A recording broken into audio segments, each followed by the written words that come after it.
Hello to all my story lovers. Welcome back in Storytime channel. Today's story name is Honesty Comes from the Heart, written by the great Sudha Murty and taken from the book Wise Otherwise. Let's go. One bright June morning, 3 years ago, I was reading my Kannada newspaper as usual. It was the day the secondary school leaving certificate results had been published. While columns of roll numbers filled the inside pages, the list of the rank holders and their photographs took up almost the entire front page. I have a great fascination for rank holders.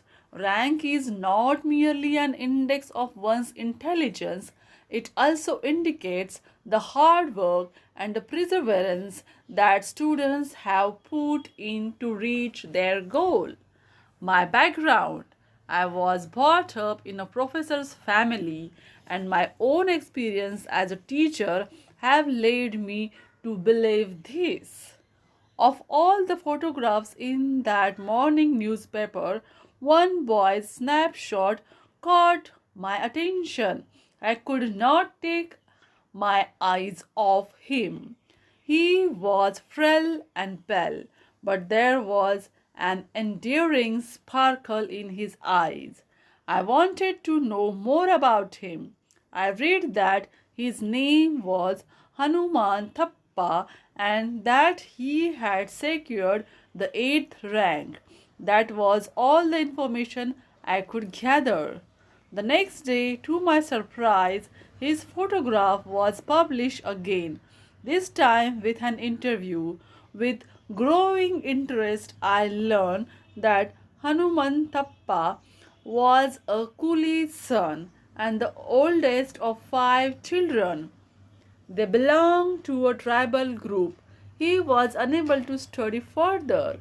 He said in the interview because he lived in a village and his father, the sole breadwinner, earned only rupees 40 a day.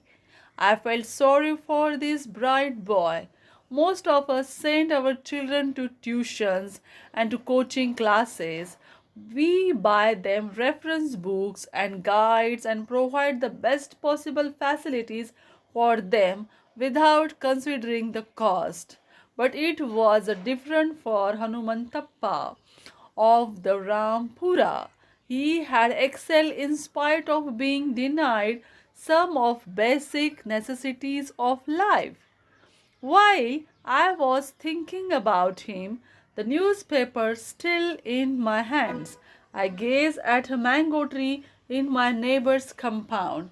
It looked its best with fresh bark, tender green leaves, glistering with dewdrops and mangoes that were about to ripen in a few days.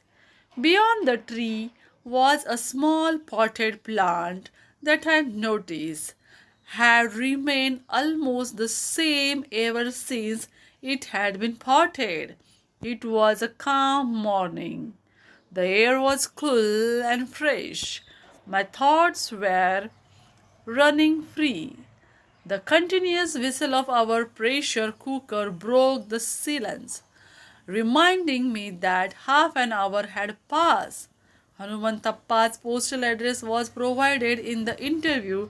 Without wasting much time, I took the postcard and wrote to him. I wrote only 2 lines, saying that I was interested in meeting him and asking whether he could come to Bangalore. Just then, my father, ever a practical man, returned from his morning walk. He read the postcard and said, "Where will he have the money to come so far? If you want him to come here, send some money for his bus fare plus a little extra to buy himself a decent set of clothes."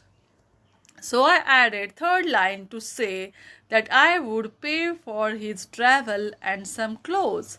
Within 4 days, I received a similar postcard in reply. Two sentences. In the first, he thanked me for the letter. In the second, he expressed his willingness to come to Bangalore and meet me. Immediately, I sent him some money and details of my office address.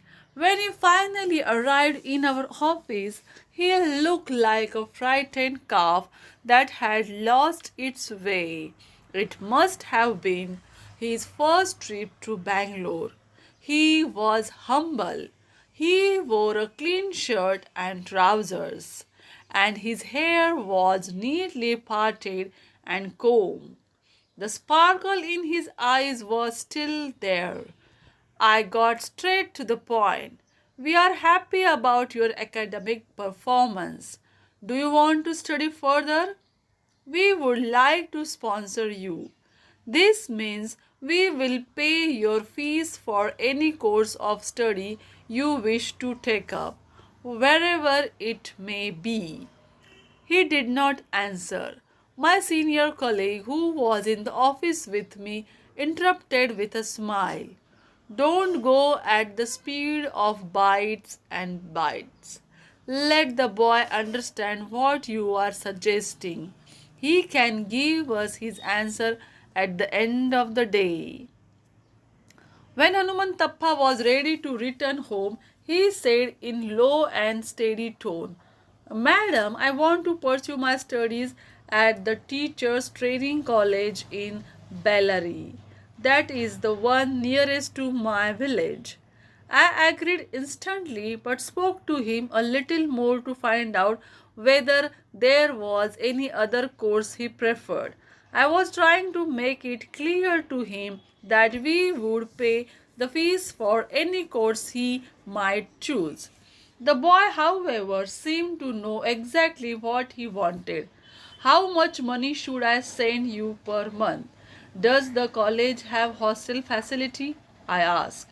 He said he would get back to me after collecting the correct details.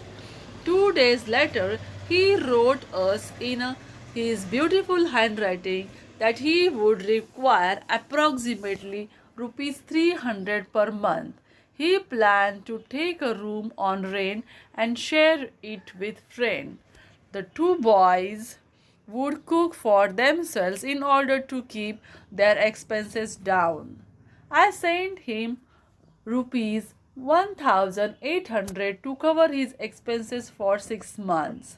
He acknowledged my draft without delay and expressed his gratitude. Time passed. One day I suddenly remembered that I had to pay Hanumantappa for the next 6 months, so I sent him another draft for rupees 1800. This too was duly acknowledged, but I was surprised to find some currency notes in the envelope along with his letter. Madam, he had written, it is a kind of you to have sent me money for the next 6 months. But I was not in a Bellary for the last 2 months. 1 month our college was closed for holidays, and during the next month there was a strike. So I stayed at home for those 2 months. My expenditure during these months was less than rupees 300 per month. Therefore, I am sending you rupees 300 that I have not used for the last 2 months. Kindly accept this amount. I was taken aback. Such a poverty and yet such honesty. Hanumantappa knew I expected no account of money sent to him for his monthly expenses, yet he had made it a point to return the balance money. Unbelievable but true. Experience has taught me that honesty is not the mark of any particular class, nor it is related to education or wealth. It cannot be taught at any university. In most people, it springs naturally from the heart. I did not know how to react to this simple village boy's honesty. I just prayed that the God would continue to bestow the best on Hanumantappa and his family. This is the end of the story. Do you like it? Then comment it and subscribe our channel. Bye bye.